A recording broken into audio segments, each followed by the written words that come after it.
नीलकण्ठमीप्सितार्थदायकं त्रिलोचनं कालकालमम्बुजाक्षमक्षशूलमक्षरं काशिकापुराधिनाथ कालभैरवं भजे।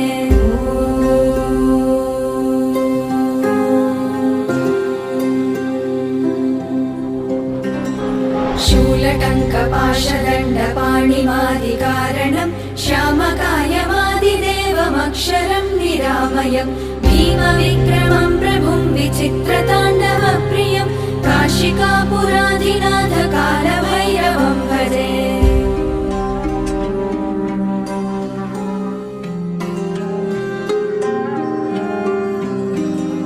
भुक्तिमुक्तिदायकं प्रशस्तचारुविग्रहं भक्तवत्सलं स्थितं समस्तलोकविग्रहं विनिक्वण